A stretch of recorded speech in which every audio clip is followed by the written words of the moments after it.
Good morning. My name is Patty Daniel. I'm one of the practitioners here at the temple, and I'm giving the Dharma talk this morning. As many of you know, this year marks the 15th anniversary of the Chapel Hill Temple. So in recognition of that, we thought we would do a few Dharma talks on the most important doctrines of Won Buddhism. In our main scripture book, the principal book of Won Buddhism, a doctrinal chart is found in the very front of the book. It serves as a succinct guideline of our most important doctrines. Here it is. You can't see this most likely, but right here is a section called the Four Essentials. Master Sote-san considered the Four Essentials to be necessary for creating an equitable society. The Four Essentials are: 1, developing self-power; 2, the primacy of the wise; 3, educating the children of others; and 4, venerating the public-spirited. 2 weeks ago, Reverend Wang Gong spoke about educating others' children. Today, I'm going to talk about the first one, developing self-power.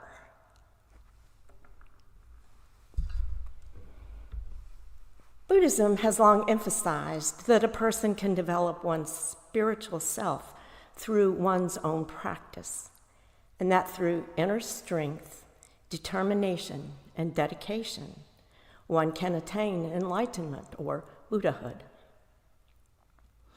This reliance on one's own effort as a way to awakening is known as self-power. In contrast is the Buddhist concept of other power, the reliance on external support, the reliance on heaven and earth and fellow beings to further our practice and our wisdom. In Won Buddhism, the founding teacher, Master Sote-san, taught the benefit of relying on both self-power and other power and finding the best possible balance between the two. He said, quote, "Believing in the three jewels also involves the two categories of self-powered belief and other-powered belief. Other-powered belief means literally believing in and worshiping the Buddha, the Dharma, and the Sangha. Those are the three jewels. The Buddha, the Dharma, and the Sangha that have actually appeared in this world.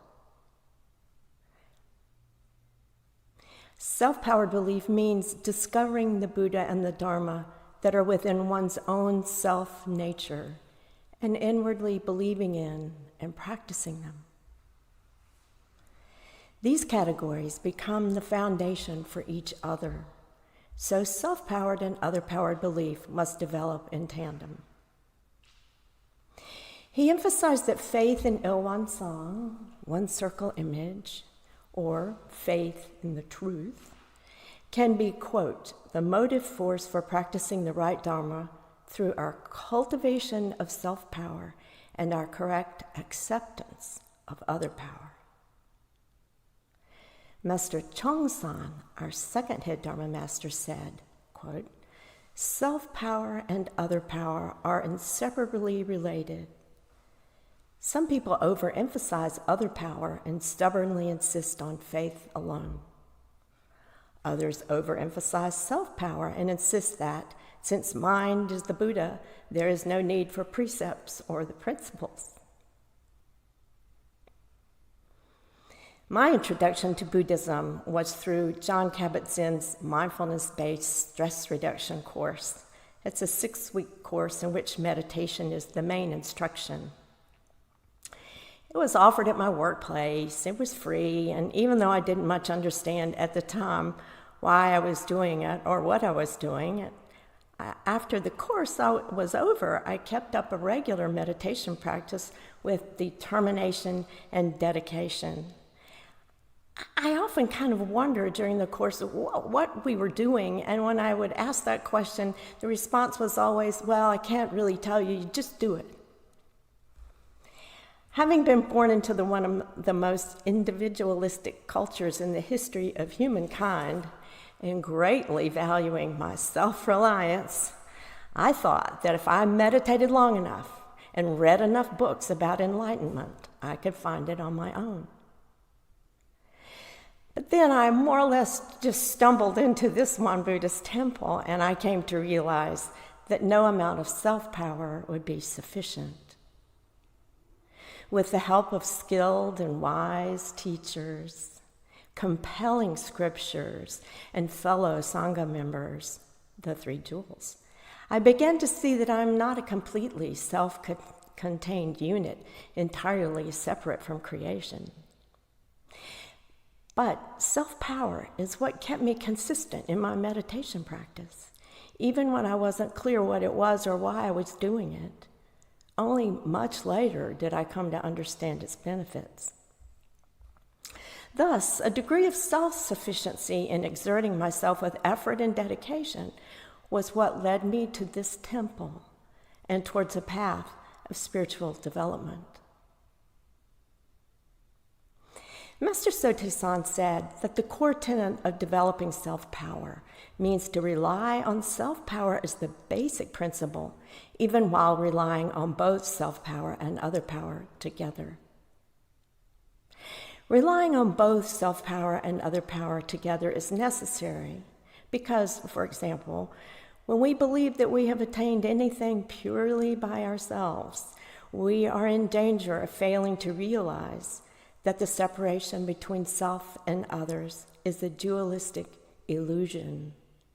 And if we look at the immediate world around us, we quickly see that everything we think we possess is directly or indirectly a result of others. Probably an overly zealous self-power will fail to sustain itself anyway in the long run.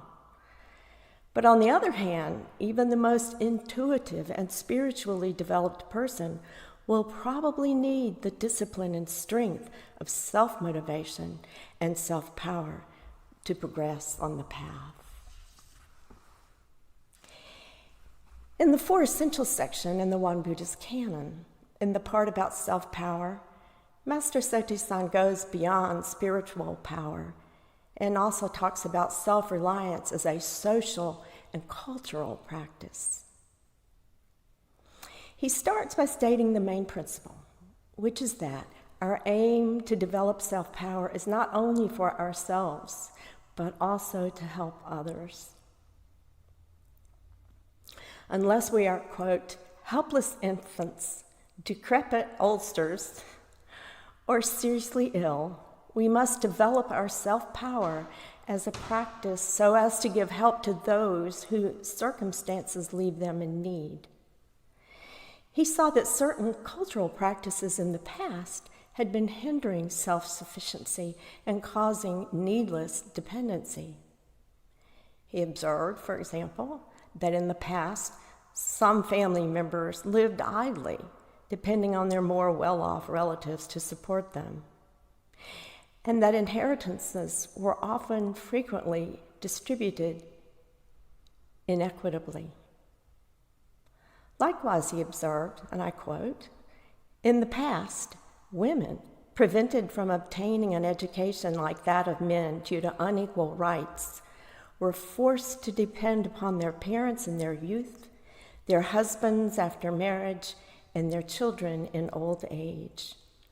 A woman was constrained in whatever she did or did not do with her own body and mind, end quote. When I first read this book, this statement really jumped off the page for me. I think it is so amazing, and that was written, approximately 100 years ago. What wisdom. But that was in the past, he states, and now we must seek self-reliance in all that we do. He encourages us not to support those who can support themselves. And he gives advice about inheritances and financial independence in marriage. For example, quote, after marriage, each spouse should maintain financial independence. The primary concern should go beyond love alone and extend also to fulfilling their respective duties and responsibilities. Now, that's some really good advice.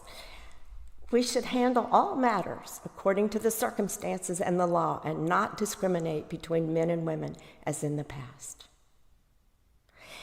He gives examples of being financially self-reliant so as not to be dependent on friends and family, and exhorts his followers, men and women alike, to work diligently at their occupation to gain freedom in their lives, sharing responsibilities and duties towards the family and the nation.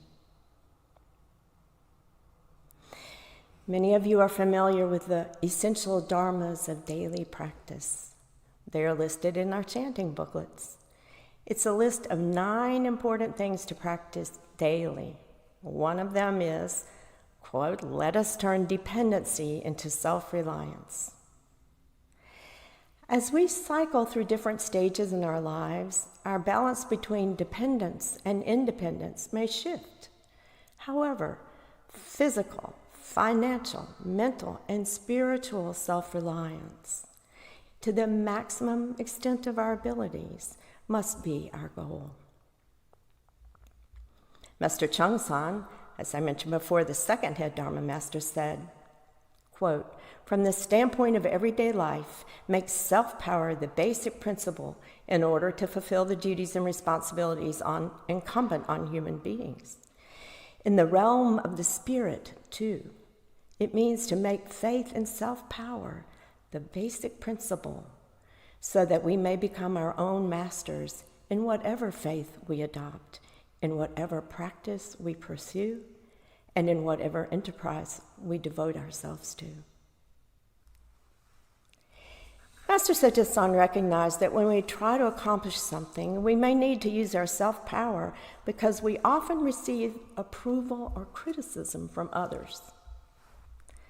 When criticized, he said, we must examine the situation, and if our conscience tells us that there is no reason to stop, we must proceed with indomitable courage. On the other hand, however broad the approval, if our conscience tells us to do something we should not do, then, quote, don't hesitate to throw it out like an old shoe. When I think about how often we are led into mental, emotional, or financial dependency by a desire for approval or fear of disapproval, I take this to be sound advice indeed. My hope is that we will use this pandemic as an opportunity to slow down and examine our deepest values and actualize our self-power in order to help both ourselves and others. May you be well, may you be safe, and may you be powerful.